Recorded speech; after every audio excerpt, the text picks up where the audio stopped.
be uploading this to the Thriving in Education and Thoughtful YouTube channel sometime, probably before the end of the week if I can get it done, otherwise at the beginning of next week. So if you have colleagues who can't be with us, then they are very, very welcome to access the recording. Anyway, I'm going to get the slides up and hand over to Lovelyn.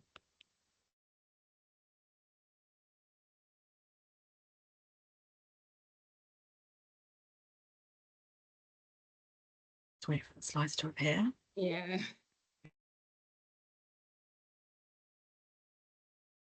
Not sure why it's so slow today. I'll stop sharing and try again.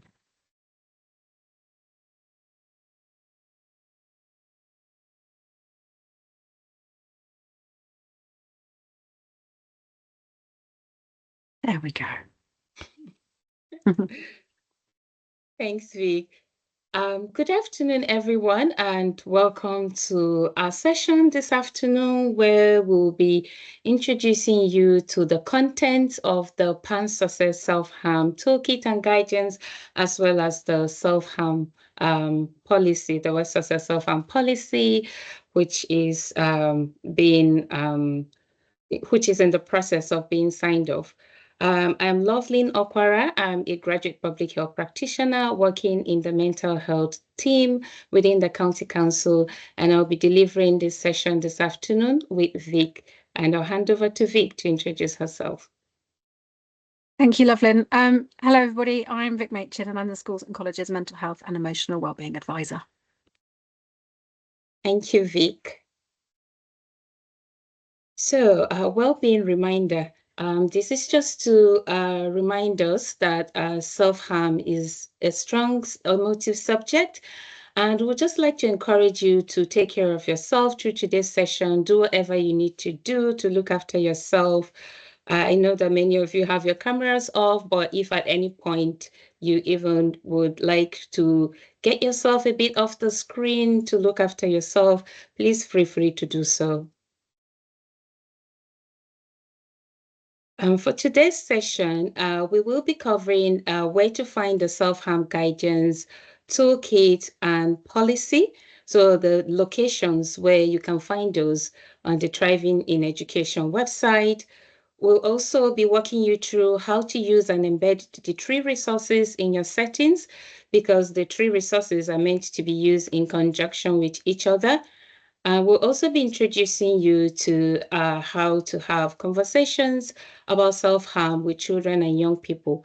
It's important to know that we're just taking you through what's contained in these documents, which is the guidance, the self-harm guidance, the toolkit, and the West Sussex self-harm policy, and not really teaching you how to respond to children and young people who are self-harming.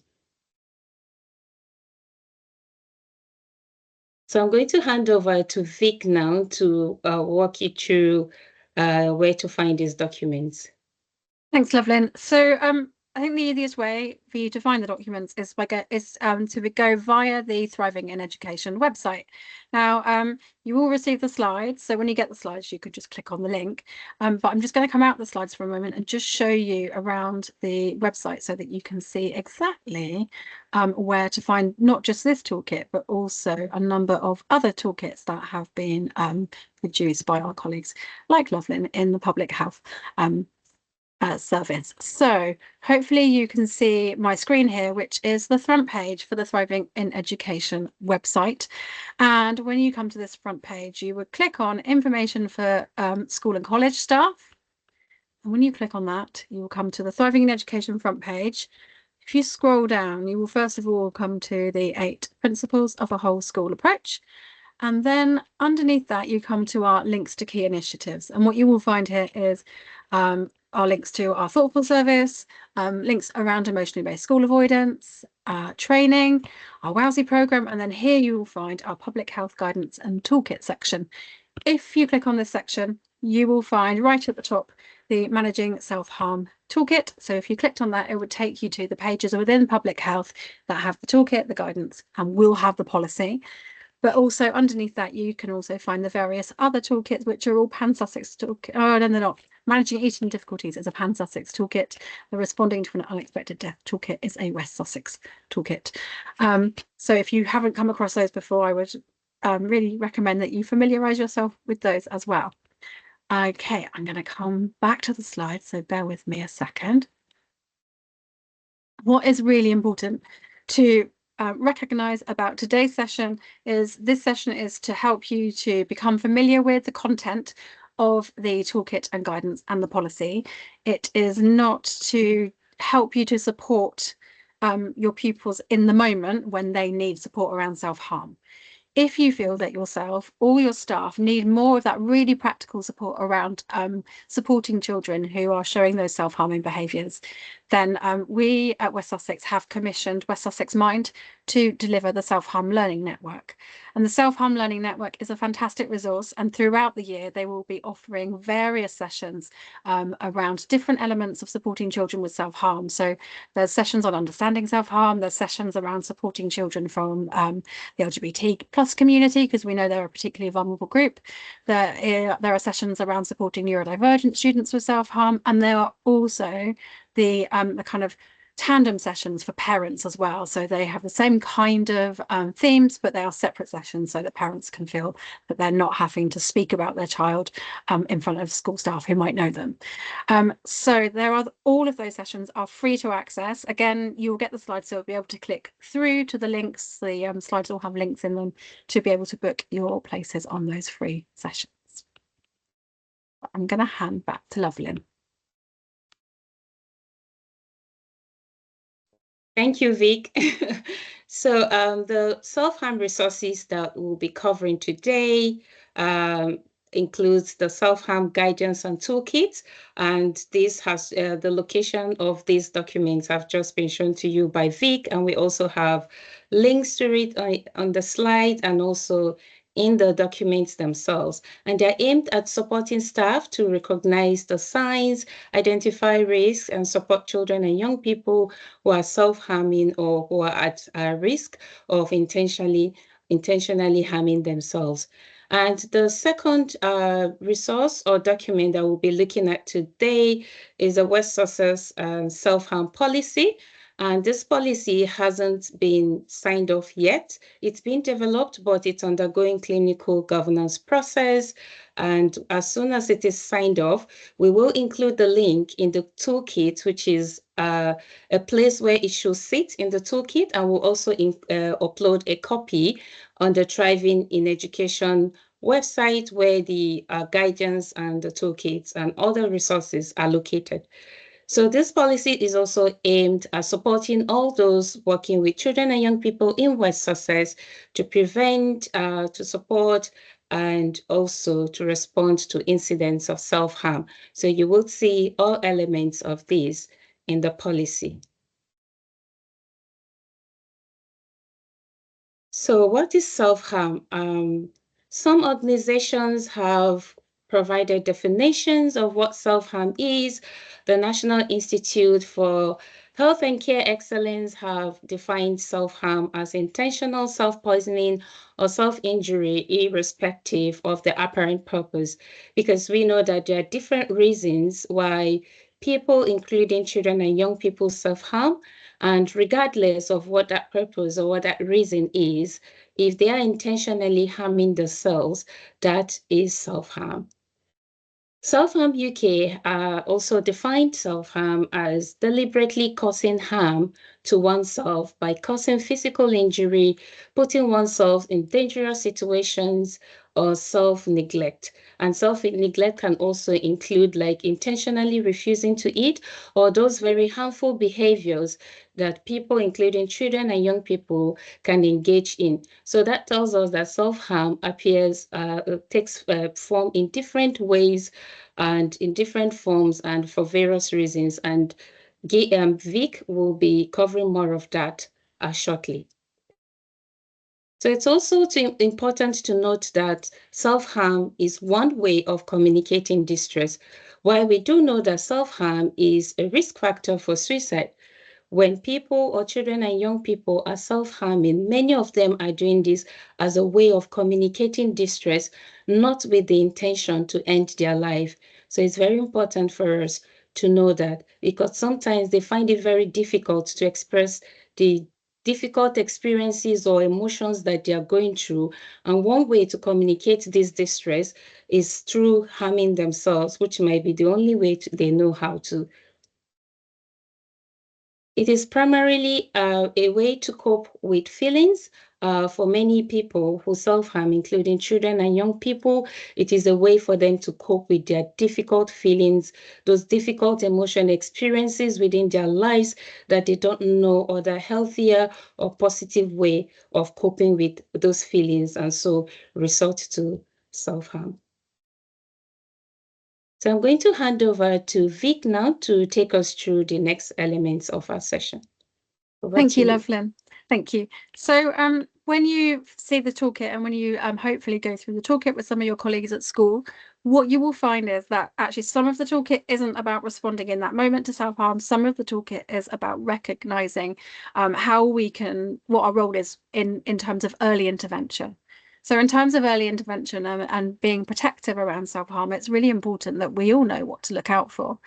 And on the slide, as well as in the toolkit here, you will see a list of some of the reasons and some of the things that we can look out for around children who might be vulnerable to self-harm. I'm not going to go through the whole list. You will get the slides, and obviously you will have time to peruse the guidance and toolkit in your own time. But just to pull a few points out of here. So a child who has become withdrawn or is isolated from friends or family or is worried or unhappy, we just need to be aware that there could be a possibility that that child might be self-harming.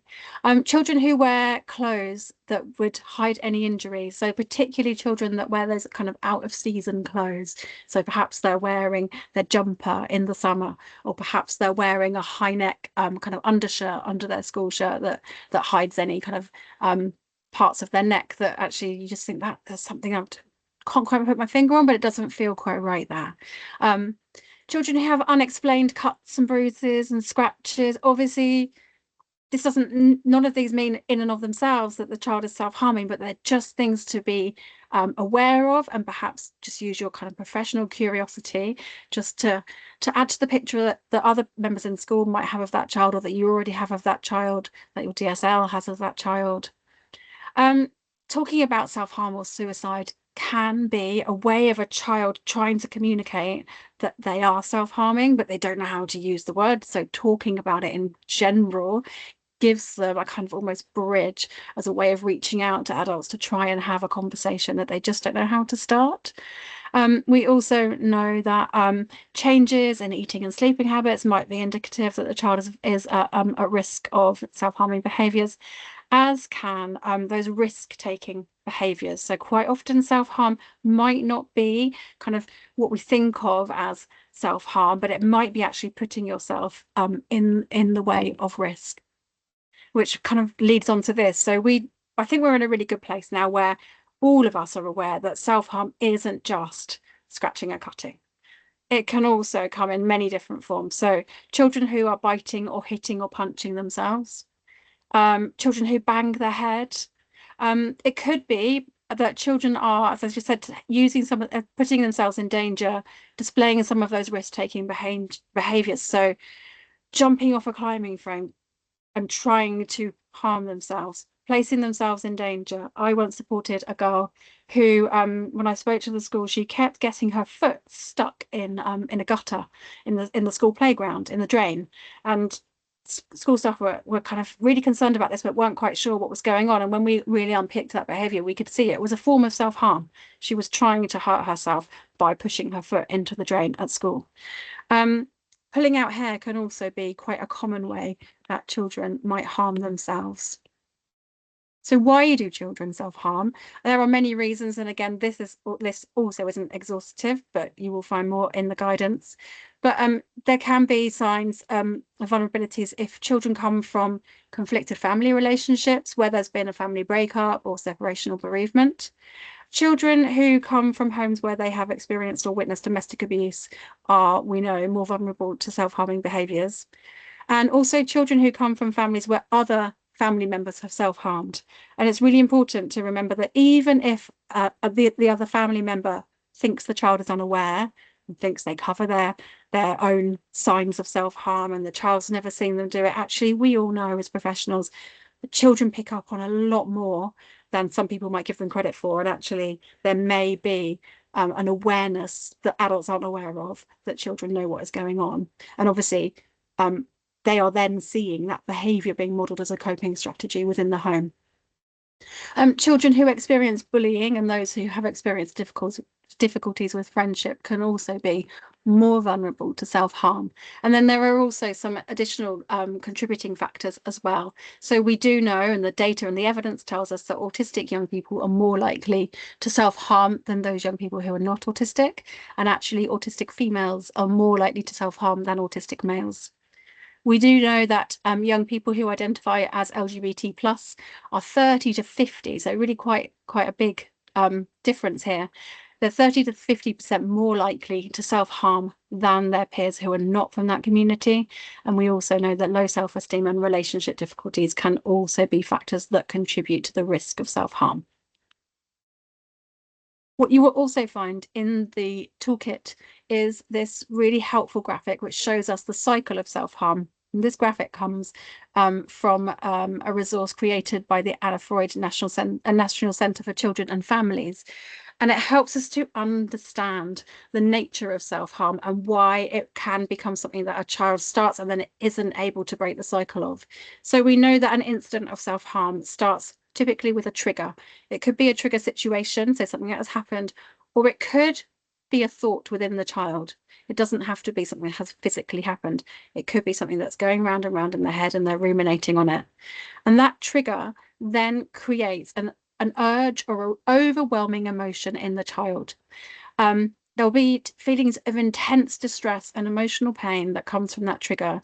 And actually, we know that emotional pain can be very, very hard to bear. It can be very hard for us to really understand. So sometimes that will lead a person to then physically hurt themselves. When they have physically hurt themselves, they then get a temporary relief, because when our body is in pain, our brain sends endorphins to try to send positive feelings around the body to help us to deal with the physical pain. But actually that helps them to deal with the emotional pain as well. So for a short time after the incident of self-harm, the young person might feel this temporary relief. They might feel kind of happiness, comfort, that rush of the endorphins that come from the physical pain will act as almost a kind of balm for the emotional pain as well. But what we also know is that it doesn't take long after that initial rush of having a dip in emotions. And then young people and children talk to us about the shame and guilt that they feel after they've self-harmed, which can then in itself become the trigger for them having more overwhelming emotions that they find really distressing and hard to deal with, which then brings them back round to self-harming again. So we've looked at some of the vulnerabilities around self-harm and what kind of signs we can look out for. But if we think about a child who was self-harming, it's really important for us to ask the question, okay, what is the function of this behavior? Why is this young person using self-harm as a way to manage their emotional distress?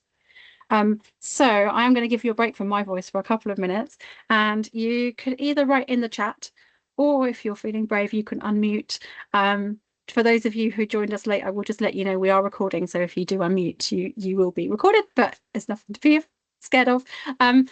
But anyway, if you'd like to write in the chat or unmute and just let us know any reasons that you think a child might come to self-harming as a way of managing distress or uncomfortable emotions.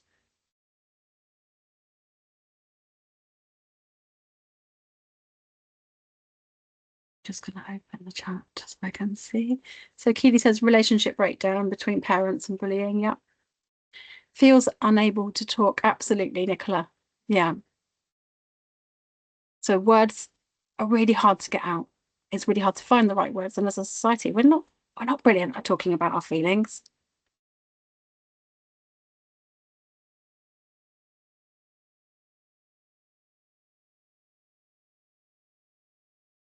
struggling with their sexuality, yes, and that can quite often be because there is that sense of shame sometimes that can be connected to children's sexuality.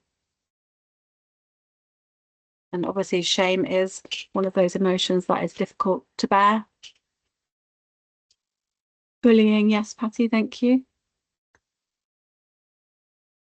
Just gonna wait what other people are typing. A way of externalizing their feelings, absolutely, Max. So when a child has a lot of emotional distress inside them, it can be very, very hard to articulate that. But one way of actually getting that out from within themselves and kind of unlocking it from themselves can be actually physically harming themselves. Absolutely. I can see there's still people typing, so I'll give it a couple of seconds. Acrimonious parents. Child is unsure of whom they can trust. Yeah. And what they should say. Absolutely. Yeah.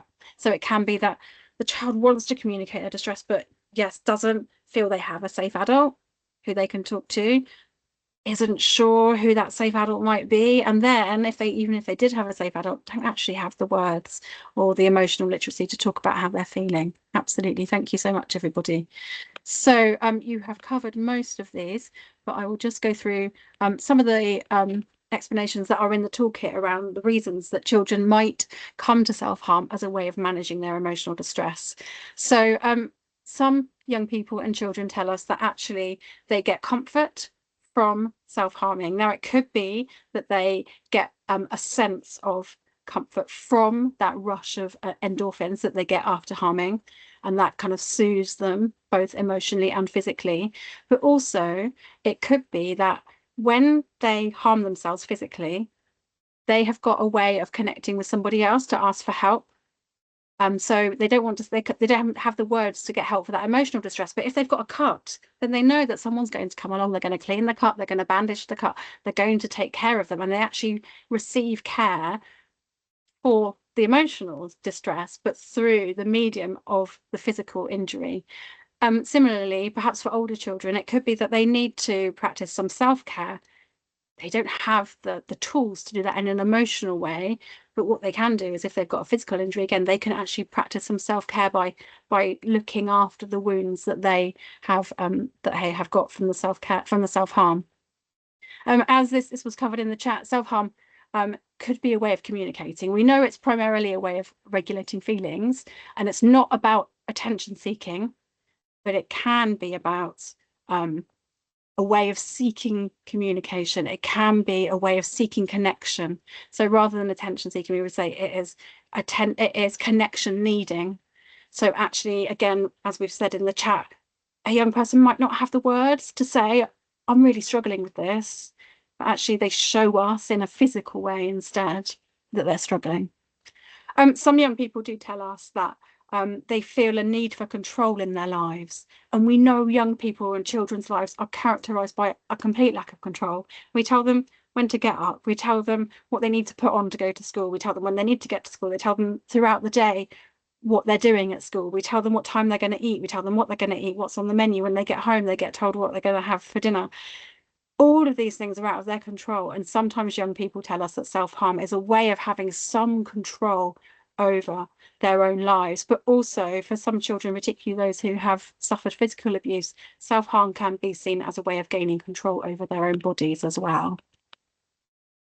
A few more reasons that children might turn to self-harm. Some young people talk about the fact that because of the emotional distress they're experiencing, their brain kind of shuts down from feeling that pain. So they feel quite numb throughout the course of a day. They're not connecting to themselves. They're not connecting to their physical body. They're all up in their head with their thoughts. But actually, the act of self-harm can bring them back into their bodies, connect with their bodies again, and actually makes them feel more alive, more grounded. Self-harm can provide a distraction from the unbearable emotional pain that they're feeling. It brings them out of their head for that short amount of time into their body and just distracts them from other things that are going on and gives them a new focus, not a healthy focus, but a new focus. Some young people do tell us that they self-harm because they feel that they deserve to hurt, and they are carrying real feelings of shame, low self-esteem, self-blame, and they feel, actually, I deserve to be in pain, and that is why they self-harm. And then others tell us, as we saw on the cycle, that they actually do get some sensory feedback from that release of feelings. When they hurt themselves, they know that they get that endorphin feedback, which helps them to release those feelings rather than holding them inside. The toolkit also takes us through just some really important conversations that we need to have. And whilst we know that there is an association between self-harm and the future risk of suicide, so it is really important to ask about risk, it's also really important to remember that most young people who self-harm at that moment, they're not trying to kill themselves. They are trying to communicate their distress.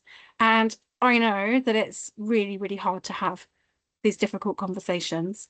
None of us, when we trained as teachers, were trained to have these conversations around suicide and self-harm. And it can feel very, very uncomfortable. But we do know that the research shows us that asking about suicide or suicidal intent does not lead someone into acting and taking their own life or attempting to take their own life. It's really important that we understand what's going on for that child, and it's really important that we understand the intent behind the self-harm. So the intent with self-harm is to manage feelings. The intent with suicide is to end life. And we need to know what that child's intent was. And the only way we can possibly know that is by asking those, again, professionally curious questions. And it does feel quite unnatural if we're not used to having those conversations, but it's really important to say, do you want to die? Are you thinking about suicide in a child-friendly way according to the age of that child? Because when I've had those conversations with children, they will say, I don't want to die. I just don't want my life to be like this, like it is now. And that is quite often what they will say. But we need to know exactly what the situation is, and we can't know what's going on unless we ask those questions. So we know from working with lots of staff across West Sussex that staff tell us that they do worry about saying the wrong thing or making things worse if they talk to a young person about self-harm. But we know safeguarding is everybody's business, and we all accept that now, and we all know our roles that we need to play in terms of safeguarding in school. Self-harm is a part of safeguarding, so self-harm really is everybody's business. So if you do feel there are staff in your schools who would struggle with having those conversations if a child made a disclosure of self-harm to them, then I really would point them in the direction of those self-harm learning network sessions, because it will really give them some structure and some guidelines around how to have those conversations. You provide support just by listening, like you do every single day by being in school and acknowledging what that young person has shared with you. And I know sometimes we think, I'm not the right person to be having this conversation, but if the child has chosen to disclose to you, then you are absolutely the right person to be having that conversation. You are the right person for that child at that time. And we could all be that person at any point. So when we look at the research around having conversations about self-harm with children and young people, we've compiled some kind of tips around do's and don'ts. So we know that it's really important, first and foremost, if the child makes a disclosure or if you notice a physical injury that has come from self-harm on a child, we need to deal with the immediate physical injury in the first place, see if they need treatment, and act on that in line with the school's first aid policy. Always thank the child for sharing and recognise how hard it has been for them to talk to you. Or if you've approached them because you've noticed something, acknowledge that, look, I know this is a really hard conversation to have, but I really want to understand what's going on for you here. Listening and caring is really, really important. And we know that all of our interactions with children come down to the quality of our relationships with them. And actually, it is exactly the same for when we're having conversations with self-harm. The most important thing is that we listen and the child knows that we care. We've already kind of covered the bit about injuries, but helping them to find further support. So making it really clear that you might not be the person who can help them to find further support, that you might need to, or you will need to invite other people in to this circle of confidentiality that you currently have with the child, so that you can make sure they get the right support. And I always talk to children about that circle of confidentiality. At the moment, I'm really pleased you've invited me into your circle of confidentiality to keep you safe. We need to expand that circle of confidentiality. this is the person we need to bring in. Are there any other people you'd like to bring in? Voice any concerns that you have whilst trying to figure out what the next steps will be, because your bit might not be the next step. It might be, depending on your professional background. Voice any concerns you have. So say, oh, look, I'm really concerned that we're having this conversation. I might not be able to keep you safe, so we need to speak to other people who can keep you safe. I'm really concerned that if I let you go off at lunchtime now, that you might hurt yourself again. So let's get you safe. Don't keep those concerns inside. Voice them. Ask them about, have they ever completed a safety plan? Because if they have and you don't know about it, there might be some really good information within that safety plan, and we're going to come to safety plans in a moment. And again, always explain what will happen next and who you're going to talk to. It's really, really scary for a child. I think most of them, if they do disclose to us, they know that we can't keep secrets. They do know that. But what's really scary for them is, who are you going to talk to? What are you going to say about me behind my back that I'm not going to be there to hear? And where's that going to go? So telling them exactly what's going to happen next. I'm going to talk to this person because their role is this, and this is what I'm going to say. Would you like me to add anything else? Would you like to come with me to have that conversation, or would you like me to do it and then come back to you and explain what's happened? Just giving them a really clear focus of what the next steps are, so they don't go away from this conversation feeling that they're kind of all at sea and don't know what's going to happen next, because that will cause them more distress. And again, just having that dignity and respect. And we obviously do have some don'ts as well. Top of there, don't tell them off. And I am pretty sure that the majority of professionals working with children would not tell them off for self-harming, but we do know it can happen. We do know, oh, what if you why would you do that? Your life's great. You don't need to do that. Quite often what we hear from parents actually is their first response is quite reactive. And they'll say, well, why would they do that for? They don't understand. They've got no reason to do that. And we just need to monitor ourselves and make sure that we are really acting with dignity and respect. Don't jump in with assumptions about why they're self-harming. So if you know something's going on with a child's life, it's not a good idea to say, I understand why you might do this because of what's happening at home. Because actually, if we do that, we're putting words in the child's mouth. We know it's really hard to talk about, and they might just agree and say, yeah, that's right, where actually that's not the case. And then we're not actually finding out the true picture of what's going on for the child. So we must never put words in their mouth or make assumptions. We shouldn't avoid talking about the self-harm. We need to be talking about it. Nor should we try to force them to stop or ask them to promise not to self-harm. And that's because if we do that, either we're going to push the child into the dark and they're not going to open up again. They're going to carry on self-harming, but they're not going to be able to talk to people about it. Or we're going to leave them in an even more distressed state, because at the moment, as we saw before, the self-harm does have a function. And actually what we need to do is work with the child to understand how they can replace the self-harm with more healthy coping strategies to replace that function. If we stop them dead, then they're not going to have that that outlet, and they're not going to be able to reach out for support. Don't panic and overreact. I think that goes without saying, but in some moments we might not be the best person in that exact moment. We might not be in the best place to support that child. If we feel our own reactions, we need to be honest and regulate ourselves before we have that conversation. So it might be a case of saying, I am here for you at this moment in time. I don't feel like I have what you need at this moment in time, so I'm going to come with you and we're going to find someone else who would be a good person to talk to if you feel yourself that you're going to panic. And obviously never promise to keep self-harm a secret. And as we just spoke about, it's a really good idea to talk about opening that circle of confidentiality, because then it doesn't sound like you're just going to open up to everybody. It keeps it really safe and contained for that child, but it makes it clear that we cannot keep secrets. What you will also find within the guidance and toolkit are some ideas around scripts and prompt questions that you can use when you're responding to a disclosure of self-harm. And I know the last thing anybody wants on an inset after school at the end of the day is to do role plays, but actually what we do find is if you do practice using these phrases and questions with staff, then that is a really, really good way of just getting them used to using them. So it might feel very very difficult and against what we are as teachers if we ask children things like, what do you use to harm? But actually that's a really important question, because it helps us to know the level of risk that we're dealing with. How have you been self-harming? These are really, really important questions, and we need to know the answers if we are going to be able to support this child. And obviously, have you got any injuries at the moment? Because that is something that will need to be dealt with in that immediate moment. So once we've gone through that initial response, we've made sure that they're not in any physical danger. We know that the appropriate professional based in the setting to then bring into that circle of confidentiality is our DSL.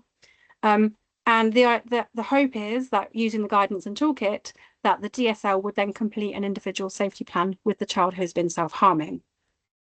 It's so, so important that even if the child finds this conversation really hard and doesn't really know what to put in the safety plan, that we don't lead them and we don't put down some strategies that work for us or might have worked for another child into that safety plan. If it's not something that works for the child's voice absolutely must be at the heart of the safety plan. And although the DSL might be the person who feels really confident in completing safety plans, what we do know and what children tell us is that actually they want to complete the safety plan with their safe adult in the school. Even if their safe adult isn't someone who has completed safety plans before, they are still somebody who should be part of that process. They might not lead it, but they need to be someone sitting with the child. We need to listen to children, and they're really good at telling us when something doesn't feel right. And we need to make sure that we honour who they're telling us their safe adult is and where they feel safest. It might be that the safe adult fills out the safety plan with the child at first, and then the DSL overlooks it. It might be that the DSL sits with them, but the child speaks through the safe adult. There are many ways that you could do this, but it's really very, very important that we don't just say, oh, you need to complete a safety plan and you need to go and do it with that member of staff because they're the person that's trained in it. Because if it's not the right person for that child, and that's nothing against that person, then the safety plan isn't going to reflect their needs. We do have templates for safety plans on the West Sussex Services for Education website, and the link is in the slides. It's also linked via the Self-Harm Toolkit on the Thriving Education website. At the moment, we have secondary safety plans that are and wellbeing plans that are West Sussex ones. At the moment, the primary one links across to the Charlie Waller Trust primary age wellbeing plan. In the next couple of weeks, we have updated the safety plans, and there will be primary and secondary plans available on the West Sussex website that are our West Sussex ones. They're literally sitting with design at the moment, ready to be produced and signed off. But as soon as they are available, we will put them onto the Thriving Education website. And if you're a senior mental health lead, we will make sure that you get the update within one of our newsletters. When those are published on the website, myself and Fran Parker, who is our assistant principal educational psychologist, will be running some sessions about how to complete wellbeing and safety plans. So again, we will advertise those in our usual way so that people can access those. But the purpose of a safety plan is to identify what the triggers are for the young person, but also what their protective factors are. So what is it that works for you, that keeps you safe? Who is it that keeps you safe? In what kind of circumstances do you not self-harm?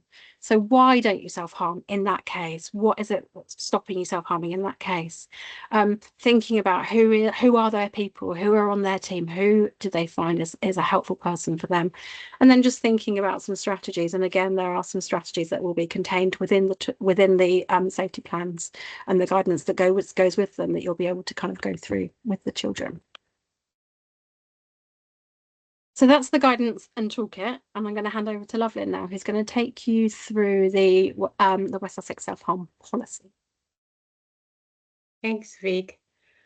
So I'm just going to be walking you through the content of the West Sussex Self-Harm policy. And like I said earlier, that this policy has been developed, but it hasn't been signed off yet. So it's going through a clinical governance process, and we're trying to make sure that we do all the necessary, we take all the necessary steps to get it signed off so it can be ready for use. And when that is signed off, we will include the link in the toolkit, and we'll also upload a copy on the Thriving in Education website. So this policy should be adopted and used alongside the guidance and toolkit.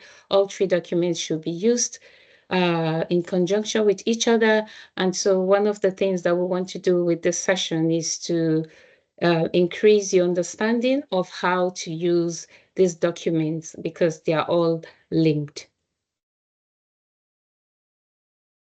So the first element that you'll be saying in this policy is the safeguarding bit, and that's because self-harm is a safeguarding concern.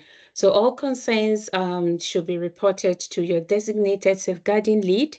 And if you're the DSL and you feel there is an immediate risk, immediate harm to the child, you should inform the integrated front door during office hours on the number on the slide.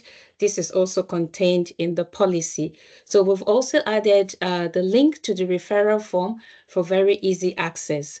We've also included the link for the contact for out of office hours, which is the emergency duty team number on the slides and in the policy.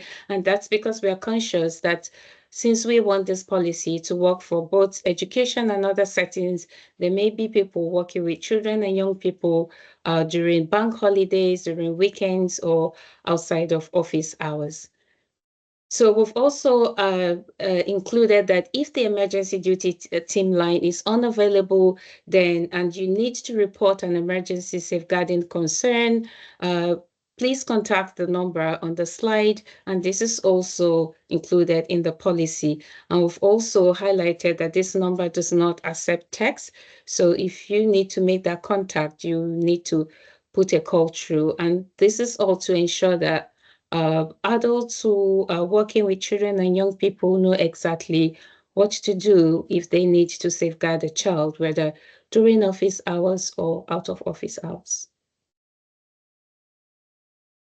So if a child is in immediate danger or left alone, you should contact the police or call an ambulance at 999.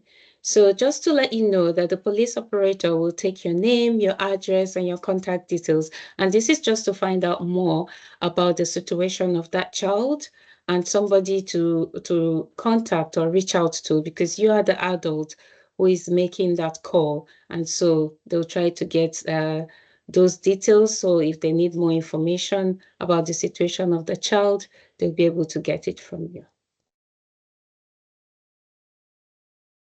So still on safeguarding, if no immediate risk of harm, please refer to the West Sussex Continuum of Need to establish what further safeguarding support is needed. And we've also included the link to the threshold guidance that you can always click and just for you to go through on to get information on the threshold and what you need to do at each stage. Crisis response and suicidality. So the Sussex Mental Health Line is available for crisis support 24/7. So if a child is in crisis, please call the Sussex Mental Health Line, which is available 24/7. And you can do this by calling NHS 111 and selecting the mental health option. If suicidal intent is expressed by the child, then the appropriate professional or the DSL in school will contact the single point of access, which is the SPOA, for advice that day by calling the number on the slide. And this number is also contained in the policy. And we've also included the link to the SPOA referral form for easy access. It is very important to note that when suicidal intent is expressed by the child should not be sent home without being accompanied by an adult. And this is very important because it's very easy for the child to say, oh, there's an adult at home, or for the parent or guardian to say, I'm at home, send the child home.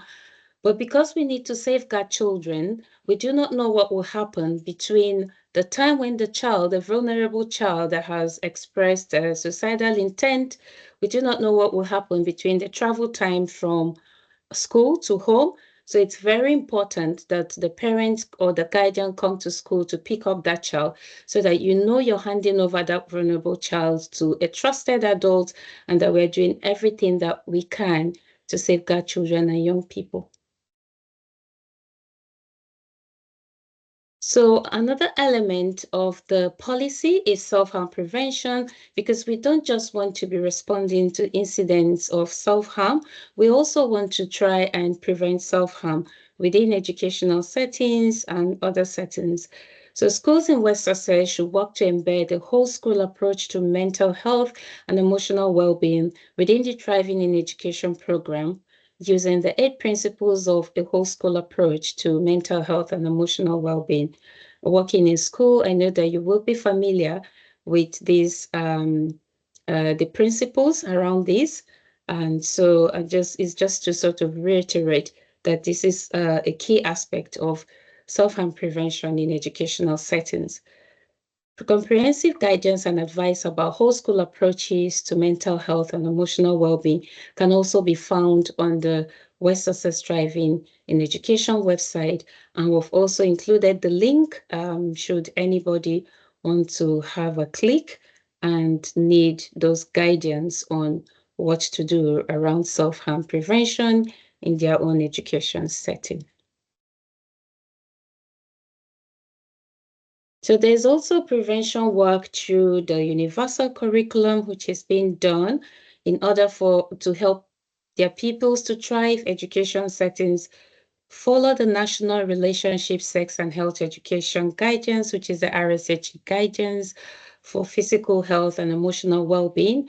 And you may be familiar with this as well if you work in schools or education settings, and we've also included the link. The West Sussex Education for Safeguarding is also a suite of tools designed to develop a needs-based curriculum for all pupils, whilst also ensuring that the national expectations for RSHE are fully addressed. So there's the link to this suite on the slide. It's also contained in the policy document, and it's important to know that it is free to all West Sussex schools. So if your school hasn't accessed this resource, it's very important for you to access it, especially because it's free and it's very helpful in designing the curriculum to prevent self-harm in schools. So these are some of the key considerations that would like you to have a look at.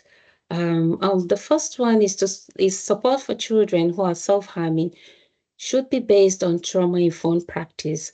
And this is very important because self-harm in people, including children and young people, is influenced by many reasons, as Vic had explained earlier, and could appear in various forms. And sometimes it is even as a result of trauma or adulthood, childhood experiences. So it's very important that support is trauma-informed based, and also that staff are also looking after their own well-being while supporting children or young people who are self-harming. So it's also important to consider the individual needs of the child, because like Vic explained earlier, they might have different reasons or needs why they're self-harming. They might have different needs for which they are communicating that distress for. So the support is not going to be based on general assumptions, knowledge, or understanding, but that individual need that has been expressed by the child, so that we ensure that we are actually really supporting children and young people and meeting their needs to help them learn healthy ways of coping with their distress rather than resorting to self-harm. Information should also be shared according to your settings safeguarding policy, because we know that settings have their own safeguarding policies that they follow. And we also know that self-harm information is very sensitive. So it's very important that you're using the information or sharing the information according to your own settings safeguarding policy. We'll also like you to consider a MAMET referral when a child expresses suicidality. MAMET is a multi-agency mental health education triage, and this is for secondary schools only, except summer term of year 6. And this is a multi-panel body that sits together to develop a joint response to children and young people who are experiencing suicidality. So that's a very multi-dimensional way to support that child, because there are different people and different disciplines that are looking at how to better support that child from different angles. All incidents of self-harm along with response and outcome will also be recorded on your existing recording system, because we know that different settings have their own recording systems on how they record incidents and responses to self-harm. But we just want to highlight that it's very important that all this data is collected and recorded, because we want to gather all the data that's around self-harm within the county council, within West Sussex, where self-harm is being responded to. So this is very important to help us to make decisions on how to better improve things or the work around prevention and responding to incidents of self-harm within education settings and other settings within West Sussex. So an escalation, you may have received an escalation document, and it is the Pan-Sussex escalation document. So if you are concerned about a child's well-being, please refer to the Pan-Sussex escalation policy to escalate to the right level. And the escalation, this policy includes like a flow chart with time scales. We've also included the link on the slide. We will see the link in the policy, and I think gift. It's in the chat. Okay, gift. Sorry, I keep saying gift. Vic has put the link to the policy as well in the chat for easy access. But this will give you like a guide on how to escalate appropriately at the different levels. Support for children who are self-harming. So for a child who is self-harming, we'll identify a key member of staff who they are willing to speak with, and they will provide a listening ear and non-judgmental support. And as Vic explained earlier, it's very important that it is that member of staff that that child is comfortable with talking to, that that child is happy to talk to, not just anyone that we think is the right person to talk to that child. And they would listen to that child in a non-judgmental way and provide the support or link them with the support that they need. We'll also inform the DSL of all safeguarding concerns, and they will make any appropriate referrals to the integrated front door or any onwards referral to SPOA. And we've also included the links as well. So it is very important to follow your school's procedure around who make the referrals, because we are conscious that some schools might have a different person who makes this referral other than the DSL. So it's important to follow your school's procedure around who makes the referral. We will also provide children with signposting as appropriate to external sources of support, such as the Child Line or the Ill Wellbeing Let's Talk About Self-Harm leaflet, and those found on the Thriving in Education website. And we also have all of these links in the slide and also in the policy document. So working with parents and carers, it's very important that we work with parents and carers around supporting children who are self-harming, because they have the home environment and then there's the school environment, and it's important that support is being linked so that that child can get the appropriate support that they need. So supporting the parent and carer with any shock or range of emotions that they may have, and this could help them in how they respond to the young person. Creating a safety plan can be very useful way for the parent or carer to understand and be part of that protective factors, because like Vic explained earlier, it's the safety plans are developed collaboratively with the young person, with the staff, and it will be shared with the parents so that they also know where they come in and the roles that they need to play to help to support their young child or person who is self-harming. We'll also be strengthening the communication between the parent, carer, and the young person to enable the young person to share when they feel like self-harming or when they have harmed themselves. We'll also empower parents by encouraging them to access the Pan-Sussex Self-Harm Learning Network sessions for parents and carers provided by West Sussex Mind. And we've also included the link in the slides and in the policy. So this is they deliver very great sessions that can really empower parents who don't even know how to respond to or how to better support their children and young people who are self-harming. And so it's a very good resource that parents can access that we can share with them. Support for staff. This is one of the support we are offering this training to increase your awareness and understanding of self-harm, and also staff awareness of self-harm and safeguarding training, which includes awareness of this policy and the self-harm toolkit for schools, and how to respond to self-harm will be available through the West Sussex County Council's Learning and Development Gateway. West Sussex Minds Self-Harm Learning Network, which Vic had explained earlier in details and within settings as appropriate. We also have like a staff well-being page on the Thriving in Education website with so many resources that staff can access on supporting their own well-being when they're responding to self-harm or supporting children and young people who are self-harming. So on debrief, it's also very important that if you have supported a young person with self-harming, it's important to have a debrief with a colleague. It's also important that schools are helping staff to identify a member of staff that they can talk to when adopting this policy, to help them to have somebody they can talk to and sort of debrief, let out that steam, because we know that listening to the distress of another person can and does impact on your own mental and emotional well-being.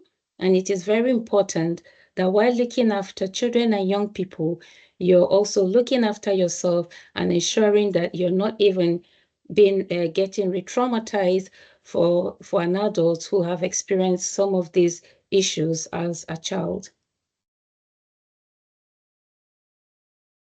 So support for children, other children, we will be vigilant for possible self-harming behaviors in other children in the same peer group, because evidence have told us that sometimes children in the same peer group self-harm. When one is self-harming, it then influences others to self-harm, which we call contagion in public health, and something that we're trying to reduce.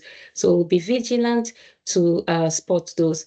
We'll also recognize that other children may have worries or concerns about their friends or peers, but may be worried about betraying their confidence and by telling an adult. And this is very common, and the evidence tells us that as well.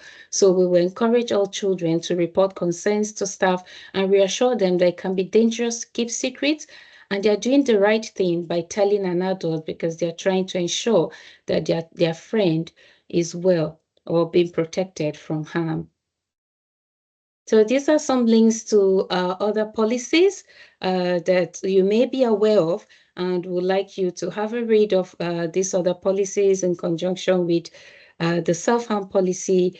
We have the child protection and safeguarding policy, mental health and well-being policy where applicable, first aid policy, PSHE policy, and the uniform policy. Just 1 minute left, but I'm going to hand over back to you, Vic. Thank you, Loveland. Yeah, great timing. However, having said that, if anybody does have any questions, then Loveland and I are here for a few more minutes, so we are very happy to take any questions that people might have. There was a question in the chat about MAMET referral, and just to let everybody know that MAMET doesn't have a published referral form. What happens is that every DSL in our secondary schools has access to MAMET, and your DSL should know how they can contact MAMET and make a referral on behalf of a child that they are concerned about. For primary schools, MAMET is open to your pupils from the time that they have a named West Sussex secondary school. So after Easter in year 6, your pupils will know where they're going for their next destination. And if there is concern around self-harm or suicidality amongst that group of children who have their named secondary school, then you would get in touch with the DSL of the secondary school, and they would make the MAMET referral on your behalf, and then you'd be invited to the triage. I have put in the chat a link to the feedback for this session, and there's also a QR code on the slide in front of you that takes you to exactly the same feedback form. Please do take a couple of minutes to fill out the feedback form. It's not very long, but if I don't get lots back, then I don't know who they're from because they're anonymous, so I will be pestering everybody to do their evaluations. So if you want to avoid everybody getting emails from me, then please fill out the evaluation form, and it only take you a couple of minutes, but it's really important for us. Otherwise, I will let you go. Have a lovely evening. But as I said, Lovely and I are here if anyone has any further questions. Thanks, everybody.